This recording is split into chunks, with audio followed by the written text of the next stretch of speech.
Okey, Assalamualaikum warahmatullahi wabarakatuh dan selamat sejahtera. Okey, jadi hari ini kita akan sambung PDP kita berkaitan dengan mitosis. Okey.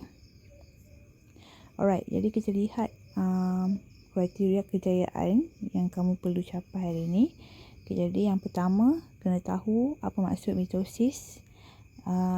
Kena tahu penyusunan 4 peringkat mitosis dengan susunan yang betul. Boleh menghuraikan perlakuan kromosom pada setiap peringkat. Boleh membezakan sitokinesis antara sel haiwan dan sel tumbuhan. Dan terakhir, boleh menghuraikan kepentingan mitosis. Okey. Jadi kita lihat satu persatu. Okey. Jadi kamu boleh rujuk buku teks muka surat 102 sehingga 104. Okey, jadi yang pertama, apakah itu mitosis? Okey, jadi mitosis ni sebenarnya ialah proses pembahagian nukleus sel induk. Okey, rujuk gambar rajah yang warna purple ni. Okey, jadi yang pertama mesti kamu perlu tahu yang mana induk. So, yang ni lah asalnya induk. Okey, ambil yang ni. Okey, yang ni induk. Okey, satu sel ni induk. Okey, jadi bila dia selesai membahagi, okey, maknanya induk ni yang akan membahagi. Maknanya dia akan divide, dia akan membahagi jadi dua kan. Okey, jadi pembahagian nukleus sel induk. Jadi mitosis tu sebenarnya nukleus itu yang membahagi. Okey, tengok asalnya warna ni nukleus dia. Okey, kemudian bila dia dah membahagi yang ni, awak tengok yang ni sebenarnya ini asalnya ialah nukleus ni. So, pembahagian nukleus sel induk. Ini sel induk ni. Okey, berasal daripada sel induk. Kemudian nukleus dia membahagi, okey, membahagi kepada dua nukleus. Nampak? Bila dah selesai membahagi, okey, selesai membahagi, dia akan jadi satu nukleus, dua nukleus. Yang tu. Jadi itu dia punya definisi. Di mana selesai sahaja mitosis, dia akan membentuk dua sel anak. Nampak? Ini satu. Okey. Ini lagi satu. Okey. Jadi sel anak itu mempunyai bilangan kromosom, okey, dan kandungan genetik yang sama seperti induk asal itu. Okey. Jadi maksud dia, kalau asalnya kat sini induk ni ada 6 kromosom dalam ni. Jadi bila dia selesai pembahagian, dapat dua sel anak, dalam sel anak ni pun ada 6 kromosom, yang ni pun ada 6 kromosom. Okey. Sebab itu kandungan genetik dia sama. Okey. Yang kedua, okey. Ini adalah peringkat dalam mitosis. Okey, jadi yang ni bukannya interfasa, dia tak termasuk. Okey. Interfasa ni yang pembelajaran kita yang lepas. Dia terdiri daripada G1 S dan juga G2. Okey. Jadi bila nak start pembahagian nukleus tu, dia bermula dengan yang pertama profasa, yang kedua metafasa, yang ketiga anafasa dan diakhiri dengan telofasa. Okey, itu 4 peringkat mitosis. Dan sitokinesis ni selepas itu. Okey.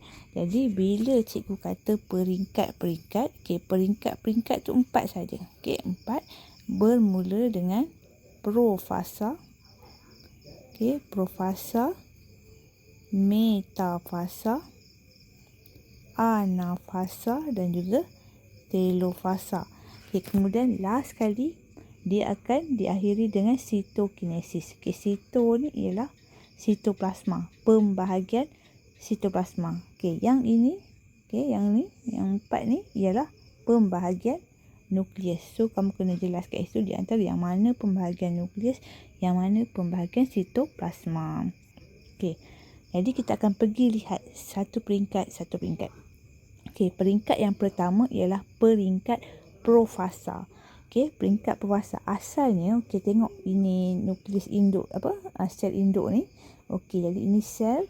Okey, dalam ni dia punya nukleus. Okey, dah tunjuk nukleus. Okey, jadi sebenarnya masa peringkat rehat, iaitu peringkat interfasa.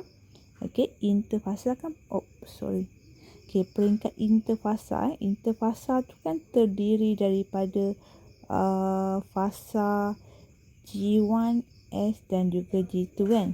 Okey, pada peringkat interfasa, dalam nukleus ni kromosom dia dalam bentuk berbenang, macam benang-benang ni kita panggil kromatin.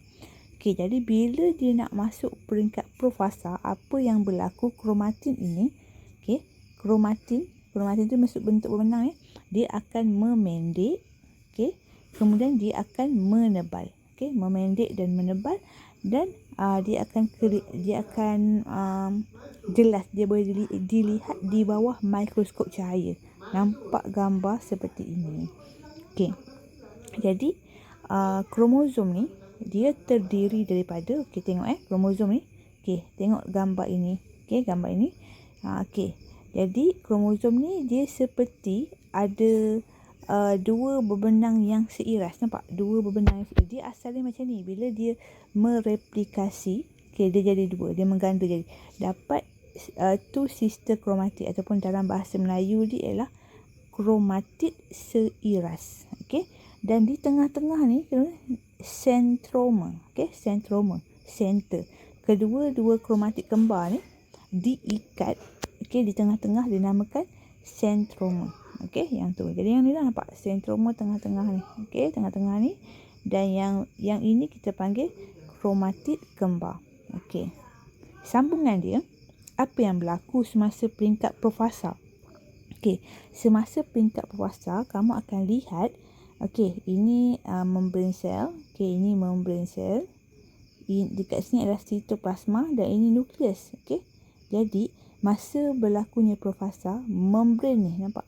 Membrane kepada nukleus ni akan terurai. Okey, terurai, dia hilang lah. Okey, dia mula menghilang. Kemudian, okey, yang ini, okey, yang ni sentriol. Okey, sentriol ni akan bergerak ke kutub bertentangan. Okey, tengok gambar ni. Okey, nampak tak? Dia dah mula bergerak. Jadi satu kat sini, satu lagi akan bergerak ke kutub bertentangan. Dia mesti opposite macam tu. Okey. Dan sentriol ni masa dia bergerak, dia akan membentuk yang ini gentian gelendong. Okey, gentian gelendong. Okey, kena ingat gentian gelendong hanya ada pada sel haiwan saja. Sel tumbuhan tak ada. Okey. Jadi macam inilah pada peringkat profasa ni, membrane nukleus ni akan terurai macam tu. Okey, terurai, dan sentriol akan bergerak ke kutub bertentangan. Okey. Kemudian pada peringkat metafasa, okey, ni ada gambar metafasa ya. Pada peringkat metafasa, okey, yang ni tadi kan dia jadi dua kromatid kembar. Kromosom, okey, dia akan tersusun, dia seolah-olah berbaris pada satah khatulistiwa ni. Tengah-tengah ni dinamakan satah khatulistiwa. Okey. Jadi kena pay attention gentian gelendong dia ni. Okey, kena ingat betul-betul. Katalah cikgu lukis ini gentian gelendong. Cara kamu melukis, pastikan sentroma yang melekat pada gentian gelendong itu. Okey, gentian gelendong. Jadi lukisan ni macam tu. Okey, macam tu, sentroma yang melekat. Kalau kamu lukis macam ni, okey, macam tu. Okey, ini salah. Okey, ini salah. Gambar nombor 2 ni salah. Gambar nombor 1 ni betul. Okey, itu adalah lukisan yang betul. Okey, jadi ini gentian gelendong yang berasal daripada sentriol ni, dan yang tengah-tengah ni ialah satah khatulistiwa. Jadi kromosom akan tersusun berbaris pada satah khatulistiwa pada peringkat metafasa. Okey, seterusnya. Okey, ini adalah peringkat anafasa. So, apa yang berlaku pada peringkat anafasa? Okey, cikgu lukiskan tadi masa peringkat metafasa kan dia macam ni. Okey, kromosom berbaris pada satah khatulistiwa kan. Okey, jadi apa yang berlaku pada peringkat anafasa? Okey, tengok betul-betul sentroma, nampak? Sentroma membahagi dua ni. Nampak tengah-tengah ni membahagi dua. Maksudnya nanti membahagi, dia akan tarik sini dulu. Okey, dia akan tarik. Okey, jadi macam tu. Yang belah sini dia akan tarik macam tu. Nampak? Macam tu lukisan dia.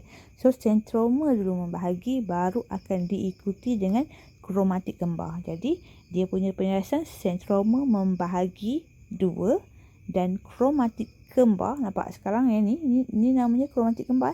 Kromatid kembar tu akan berpisah. Okey, kenapa dia boleh berpisah? Sebab gentian gelendong ni dia memendek, okey, and then dia mengecut dan menyebabkan kromatik kembar tu bergerak ke kutub bertentangan. Okey, jadi nampak ni gambar ni. Okey, ini adalah kromatik kembar yang berpisah. Ingat tengok sentroma yang ditarik dahulu, yang membahagi dulu. Okey, ini yang berlaku pada peringkat anafasa. Okey. Pada peringkat yang terakhir pula iaitu telofasa. Okey, pada peringkat telofasa, kromatik kembar tadi, kromatik ni dah tiba di kutub bertentangan, nampak? Tadi dia bergerak, sekarang dia dah sampai, nampak? Dia dah sampai ke kutub bertentangan. Okey, lepas tu apa yang berlaku? Okey, dia nak patah balik ke profasa, jadi apa yang berlaku? Gentian gelendung hilang, nampak? Tengok ni, gentian gelendung semakin hilang sebab gentian gelendung hanya untuk attach, melekat pada sentroma tu. Sekarang bila kromatik tu dah sampai dekat kutub bertentangan ni, so dah tak perlukan gentian gelendung. So gentian gelendung pun mulalah hilang.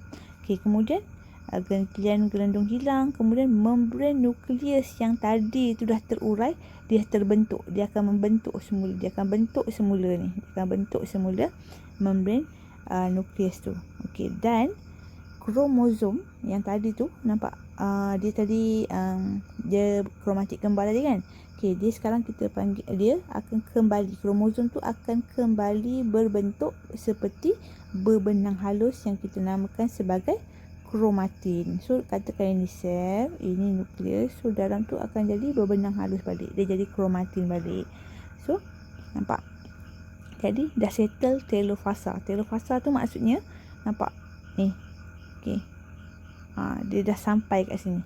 Okey, kemudian setelah selesai sahaja telofasa, dia akan diikuti dengan sitokinesis. Okey, sitokinesis ialah pembahagian sitoplasma. Sebab nukleus dah membahagi, dah settle membahagi, nampak? Nukleus dah settle membahagi.